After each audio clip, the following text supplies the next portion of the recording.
Скъпи риби, ноември дойде и е време да разгърнем реалността и интуицията си, да видим какъв сън ще има за нас, защото знаем, че живота тук на Земята е като един сън. Какъв сън ще има за нас през месец ноември? Да видим какво картите ще ни нашепнат този път. Ще има ли дълбоки прозрения? Ще се изцелим ли? Или може би ще има едно духовно пробуждане, от което така силно ние често се нуждаем.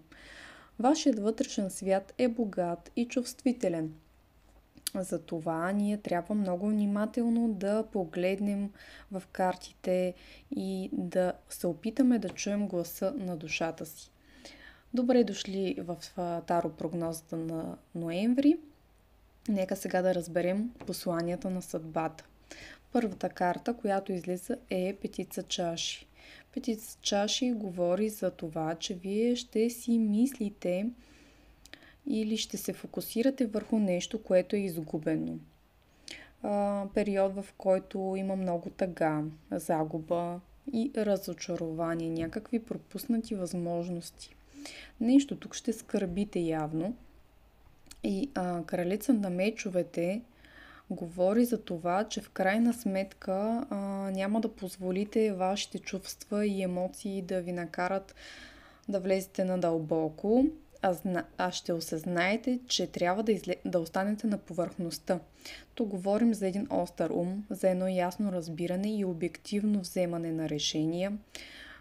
Въпреки всичко, което като че ли ви се случва, има някаква много голяма мъка, но вие ще останете някакси емоционално независими от това всичкото. Тук има и седмица жезли, която е изключително хубава карта, защото тя говори за това да отстояваш позицията си, убежденията си, имаш смелост в изпитанията, които ти предстои да се случиш. Ето и силата е тук. Лична сила ще има тук за вас, въпреки нещо, което ви се случва и е много тежко. Ще овладеете себе си, ще проявите търпение, но и говори за това да си в баланс с сърцето и с ума си. Това говори всичко и че ще израснете от всичките тези предизвикателства, които ви се случват. Говори отвътре ти самия да израснеш, ще разбереш някои житейски предизвикателства, които ти се случват. Тази карта е много силна, тя предхожда колесницата и набляга на това да си решителен към посоката, която си тръгнал, да овладееш импулсите си, да си последователен. Ето тук всичко това се случва, за да може да изгрее слънцето в вашата душа, да изгрее слънцето на вашата улица. Картата е много красива тук. Виждаме един път лъв, втори път лъв. Явно вие имате и нещо лъвско тук, защото лъва е много храбър и се сещам за лъва, който искал да има сърце. Може би това така ще се окаже влияние. Аз вземам и още една карта, но яснота, истина говорим. 9 пентакли пък говорят за изобилие, да ти е комфортно. Символизира период, в който да се насладим на удобствата и изобилията. Но то е с много труд. Ето тук отново излиза тройка мечове, което говори за разбито сърце, мъчно ти е, трудно ти е, скръб. Има тук нещо болезнено сте разбрали и въпреки това 9 пентакли говори за това да успееш да излезеш от ситуацията и да си благодарен за това, което имаш.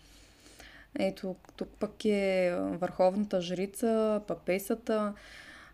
Тя е интуицията. Вие сте една мистерия. Вие сте една мистерия за себе си. Явно как, когато сте на дъното, изведнъж изплувате супер необяснимо за вас, като че ли ми се струва, защото някаква вътрешна мъдрост изведнъж излиза на повърхността.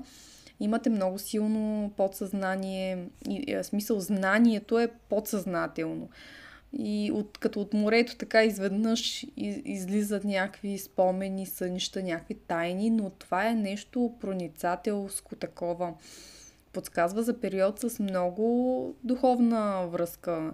Възприемчиви ще бъдете през този период и тук пък виждаме едни 7 жезли, които са много красиви на тази снимка. Виждаме как някой тръгва на път или пък пристига и е много щастлив от приключението. В смисъл, радва се, че пристига най-накрая неговото приключение.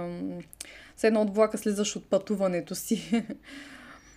Говори за това, че дълго време сте отстоявали себе си, убежденията си и най-накрая вече сте на края на някакъв път, в който да може да си починете. Преодоляли сте някакви предизвикателства. Я да видим сега от картите на Невена Цонева какво ще ви се падне, какво ще има за вас през този месец. Тук пише обида. Трябва да вземете някаква позиция и да има самозащита. Някой ти залепва нещо, получаваш тежест на остри забележки или негативни нагласи. Не позволявай да те използват, казва картата. Ако ти желаеш лошо на някого чрез негативно мислене и остри думи, само ще навредиш на себе си. И в двата случая трябва да работиш над себе си. Тук има едни игленики. Така някой иска да те пробуде, да ти е трудно, да ти е гадно, но ако вие се обърнете със същата тая лоша злоба, която има в картите, сякаш ще нараните повече вас, а пък че човека отсреща ще го заболи, реално вас няма да ви заболи. Ще ви заболи вас за това, че докато държиш ножа, и тук даже има една осмица на пентаклите, докато държиш ножа с двете си ръце, той порязва и тебе в стремежа си, че той да е много силно да го държиш, за да можеш да нараниш човека отсреща. Като едно допълнително пояснение към тази карта, осмицата пентакли, ще изтегли още една, говори за това да дадеш уменията си в някаква работа. В това нещо занаятчийско, нещо, което ти се отдава, ама в детайли да погледнеш, да го усъвършенстваш. Може би това ще ти помогне да излезеш от тази ситуация. Паш на жезлите говори за нещо новаторско, такава енергия свежа.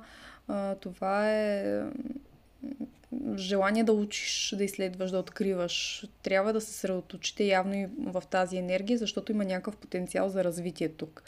Но някакви нови преживявания ще има за вас и това ще ви помогне да израснете, защото явно вие се нуждаете от израстване.